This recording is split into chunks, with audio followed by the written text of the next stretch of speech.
Salut, bienvenue aujourd'hui pour découvrir ce qu'il y a à l'intérieur de ce morceau de chaîne. Vous avez vu déjà la vignette? Eh bien, caché là-dedans, il y a un assemblage absolument fantastique, d'une simplicité enfantine, et il fallait y penser. L'idée ne vient pas de moi, elle vient de Anna Tamar qui a fait une vidéo qui a un bon nombre de vues, 2,7 millions de vues pour cet assemblage-là. C'est quand même pas mal. Et l'idée lui venait à elle de Peter Seeland, qui est un menuisier, je crois, allemand. Et voilà, c'est le principe des réseaux où les informations circulent de continent en continent et ça traverse les océans, ça traverse les âges. Et aujourd'hui, on retrouve ça ici sur ma chaîne. Si on regarde bien cette image, on voit plusieurs choses. On voit déjà que ce n'est pas des sections carrées, c'est plutôt du rectangle. Et en fait, le rapport hauteur-largeur, c'est 2/3. Voilà, il faut 1,5 fois la hauteur ou 1,5 fois la largeur, c'est comme tu veux, on le met dans le sens que tu veux. Je vais tirer ça là-dedans. Les deux coupes à faire sur le bout de bois, ils se font au tiers dans un sens et à la moitié dans l'autre sens. C'est pas beaucoup plus compliqué que ça.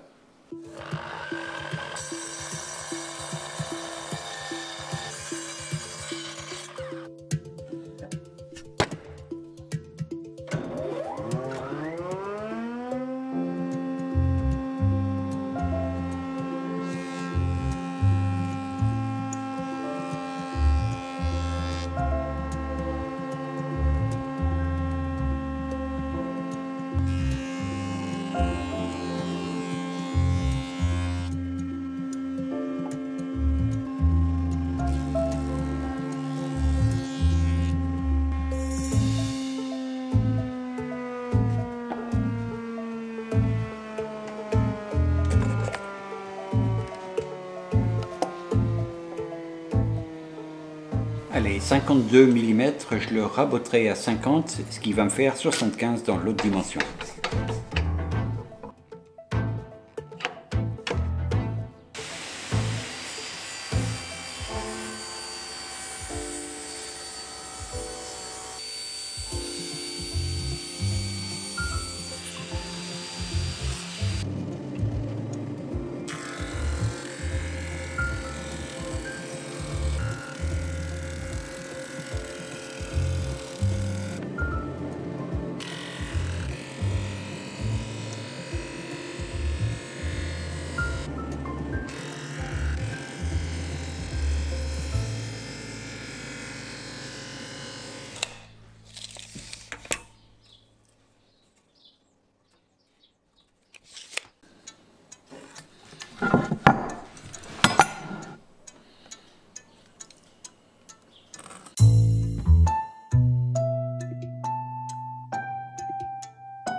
Bon, j'ai quand même rectifié les coupes à la scie à format, c'est plus joli, c'est plus propre, parce qu'on ne peut pas faire à la fois de la vidéo et du travail pile poil.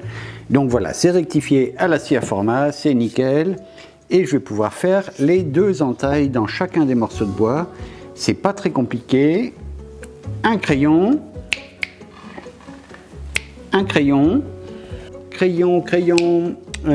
là, allez. Alors le principe très simple de cet assemblage, c'est un enfourchement ici sur la plus longue face et la plus large, et puis un mi-bois qui va permettre aux deux morceaux de s'assembler entre eux ici. Donc il y a un mi-bois à faire sur cette partie plus étroite. Il suffit de prendre les bouts de bois entre eux pour tracer la hauteur. Et ensuite, attends, que je ne le mette pas à l'envers. Oui, on va tracer tout autour. De toute façon, ça permettra de voir plus clair. Tac.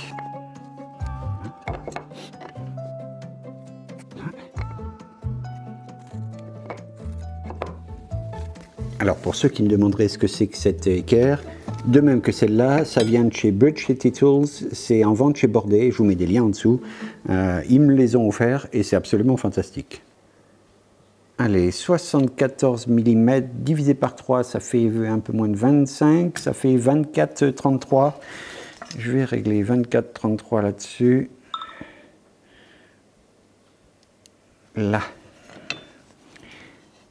Et donc là, je vais tracer mon enfourchement. Voilà. Donc il y a tout ça qui part à la première coupe, et la deuxième coupe, il y aura ça en plus. Il va rester les deux petits, en quelque sorte, les deux petits tenons là au milieu, et pas beaucoup plus. Et si tout va bien, ça marchera.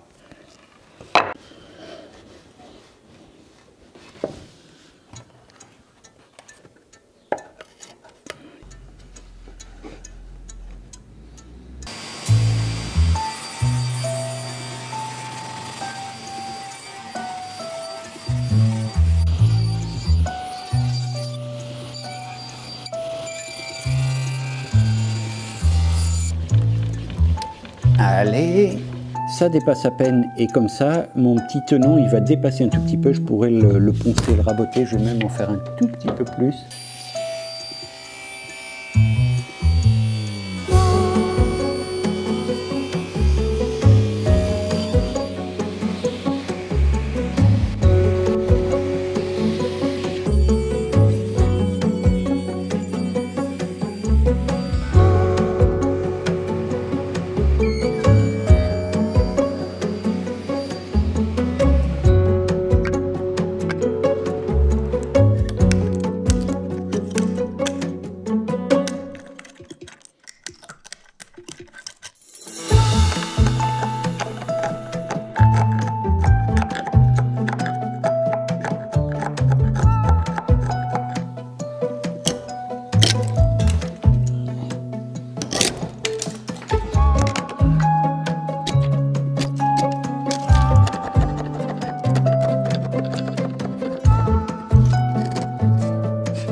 Oui, ça doit être ça.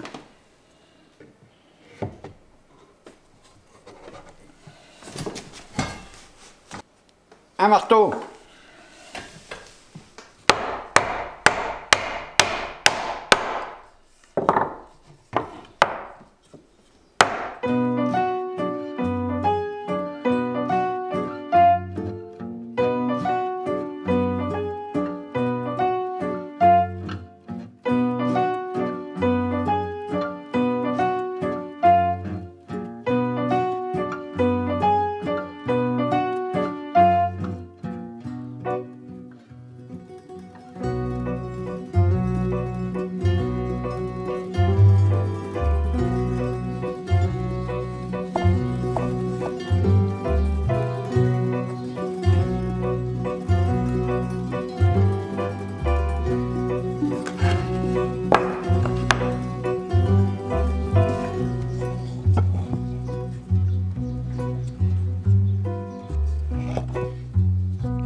Voilà, sur cet assemblage, ça crée de toute façon un manque que je vais combler avec une petite chute. Les 4 petites chutes, ça vient d'erreur. En gros, j'ai coupé les tenons qu'il ne fallait pas. À un moment, je me suis planté, le tenon était trop large, donc j'ai coupé, mais j'ai pas coupé sur le bon. Enfin voilà, c'était le merdier. Je suis un peu crevard en ce moment, donc je me suis un peu planté. Allez, mais ça, je vais coller ça avec un coup de super glue, et puis ça va être très très bien. Comment je le mets? Là, qui sont bien plaqués dans le coin. Allez, super glue. Alors, à ma gauche, la super glue, et à ma droite, l'activateur qui permet à la super glue de prendre absolument instantanément. Alors, j'avais dit comme ça, oui. Allez, feu. Donc, une bonne rasade de super glue. C'est celui-là.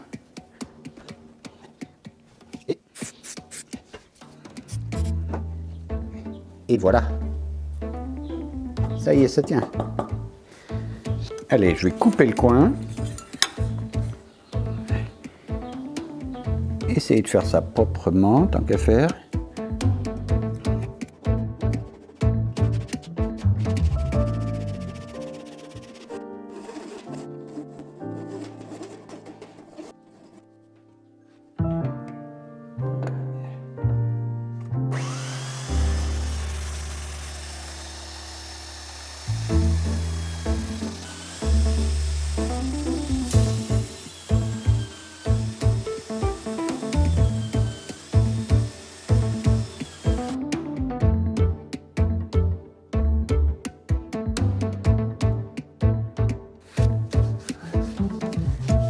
Allez, le rubio sur les faces intérieures, il s'est pas fait tout seul.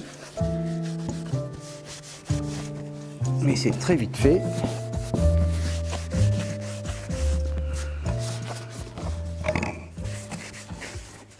Voilà, je suis super content de la façon dont c'est sorti. Il y a quand même quelques défauts. Allez, on va être tout à fait honnête. Le petit triangle, il n'est pas pile poil.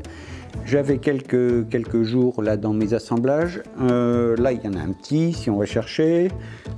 Mais dans l'ensemble, c'est plutôt bien sorti. Et c'est, malgré les deux seules coupes que j'ai faites sur les bouts de bois, et ben ça crée un assemblage qui a l'air super complexe, alors qu'en fait, il est quand même relativement simple. Il faut bien s'appliquer quand même pour faire les mi-bois, il faut bien s'appliquer pour faire l'enfourchement, et dans ce cas-là, ben voilà, on obtient un truc assez chouette. Le fait de faire 2 tiers et 1 tiers d'une dimension donnée, et ben ça permet d'avoir des sections carrées ici. Sinon, ça doit pouvoir marcher aussi, mais avec des sections plus rectangulaires. Voilà, mais le fait que ça soit des petits cubes, là, c'est assez joli, je trouve en tout cas. Je voulais présenter Anna Tamar d'avoir présenté ce projet sur sa chaîne. Moi, c'était une belle découverte que j'ai faite. Je crois que c'est comme ça que j'ai trouvé sa chaîne.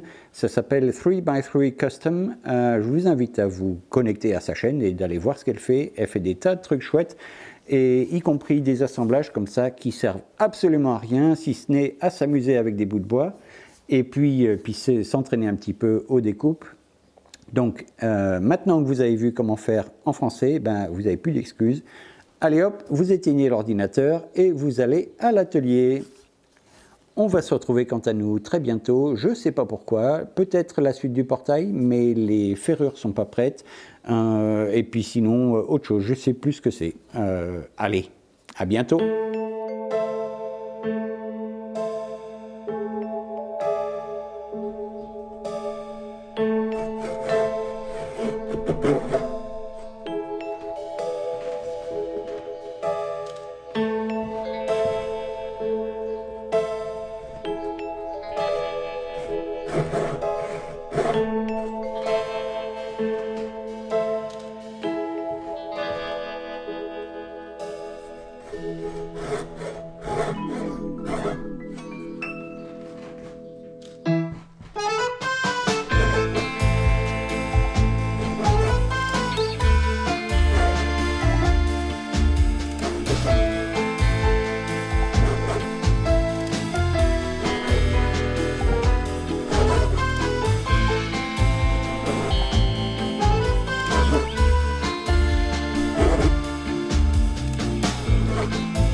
ça pour avoir 3 bouts de bois.